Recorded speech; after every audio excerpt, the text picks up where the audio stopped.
What if just 2 milligrams of powder, smaller than a grain of sand, could decide between life and death? That's the terrifying power of fentanyl. In 2022 alone, this synthetic opioid was responsible for over 73,000 deaths in the United States, claiming nearly 200 lives every day. Fentanyl is up to 50 times stronger than heroin and 100 times stronger than morphine, making even the tiniest amount lethal. Today we're unraveling how fentanyl became the deadliest drug sweeping across America, which sinister networks manufacture it, and why has every attempt to stop it failed. To understand the crisis, we have to look closer at what makes this drug so deadly. Fentanyl isn't just another drug, it's a chemical weapon hiding in plain sight. This synthetic opioid is engineered entirely in laboratories, not harvested from poppy fields like heroin or morphine. Its design is precise, allowing chemists to create a compound that binds more tightly and efficiently to opioid receptors in the brain. The result is staggering. Fentanyl is 50 times more potent than heroin and 100 times stronger than morphine. With so much power concentrated in such a small amount, the margin for error vanishes. For many users, like one former athlete who thought he knew what he was taking, a single dose is enough to stop breathing in minutes. The danger isn't always obvious. Fentanyl often hides in counterfeit pills or is mixed into other street drugs, making it nearly impossible to know what's really being consumed. The insidious nature of fentanyl comes not just from its potency, but from how it acts inside the body. Just 2 milligrams, enough to dust the edge of a coin, can be lethal, and there's no way to spot the difference with the naked eye. DEA data show fentanyl lingers in fatty tissue longer than heroin, giving it a longer half-life and raising the risk of overdose for people who use it repeatedly. Over time, the drug accumulates, and as tolerance builds, the line between getting high and dying gets even thinner. Each use becomes a gamble, especially when users don't realize they're ingesting fentanyl at all. But the real story starts before fentanyl ever reaches users. Unlike opiates derived from plants, fentanyl is built from the ground up using precursor chemicals, basic compounds produced in industrial labs. The most critical of these, like N-phenethyl-4-piperidone, NPP, are manufactured in bulk in countries such as China and India, according to DEA intelligence reports. These chemicals are not inherently illegal. Many have legitimate uses in manufacturing and research. But when they fall into the wrong hands, they become the raw ingredients for one of the world's deadliest substances. Factories in China, operating under loose oversight and limited enforcement, produce and export these precursors in massive quantities.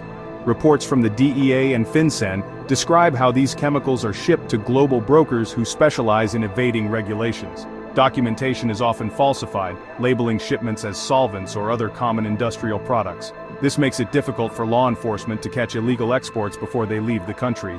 India too has become a key supplier, with chemical companies exporting precursors to meet rising demand from criminal networks.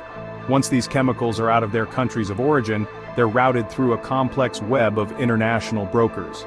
Cartels pivot to lightly regulated precursor chemicals, a loophole FinCEN highlights, before conversion in Mexican labs. This tactic exploits gaps in international controls, letting shipments slip through ports and borders with little scrutiny. By the time these precursors arrive in Mexico, their paper trail is nearly impossible to follow. In Mexico, the process shifts from chemistry to manufacturing on an industrial scale. The Sinaloa and Jalisco new generation cartels have set up sophisticated superlabs capable of turning tons of precursor chemicals into fentanyl powder and counterfeit pills. These labs don't look like the makeshift operations of the past. They're equipped with advanced machinery and staffed by skilled chemists. The cartels use cutting agents and dyes to make fake prescription pills that look nearly identical to legitimate medications. This deception is deadly. Users believe they're taking a familiar drug, but in reality, they're ingesting a substance with almost no margin for error. What makes this entire operation especially dangerous is how ordinary the pieces look in isolation. The precursor chemicals are legal in many contexts. The labs are hidden in plain sight. The finished product is pressed into pills that mimic real pharmaceuticals. But when all these elements come together, they form a supply chain that turns everyday substances into a public health catastrophe. Fentanyl is no longer just a drug, it's become a tool for organized crime to maximize both profit and devastation. This synthetic supply chain is efficient, adaptable, and nearly impossible to disrupt with traditional enforcement methods. The global movement of precursor chemicals, the industrial-scale production in Mexico, and the seamless distribution networks all combine to create a drug crisis unlike anything seen before. The question now is, how do these cartels move their product from superlabs in Mexico to suburban neighborhoods across America? The answer reveals just how deeply this crisis is embedded in international networks of crime and corruption. To see how fentanyl reaches American neighborhoods, you need to look at the operations of the Sinaloa Cartel and Cartel Jalisco Nueva Generación, two of the most powerful criminal groups in Mexico. These organizations don't just traffic drugs. They run highly organized enterprises that stretch across continents. Their operations are built for speed, flexibility, and secrecy, allowing them to produce and move fentanyl on an industrial scale. In cartel-controlled regions of Mexico, advanced superlabs operate day and night. These aren't backyard setups. They're sophisticated facilities with specialized equipment and trained chemists. Precursor chemicals arrive from China, and inside these labs, they're synthesized into fentanyl powder or pressed into counterfeit pills. The pills are stamped to look like legitimate prescription medications: OxyContin, Percocet, Xanax, making them hard to distinguish from the real thing.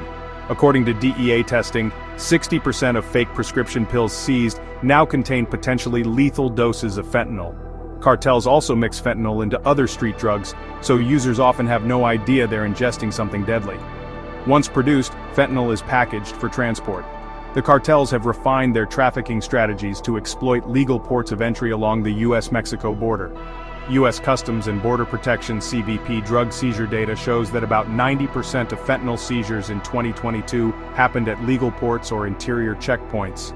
Instead of trying to sneak large shipments across remote stretches of the border, traffickers hide small, potent amounts in cars, trucks, and cargo containers passing through official crossings. Sometimes the drug is dissolved in liquids or hidden within everyday goods, making detection even harder.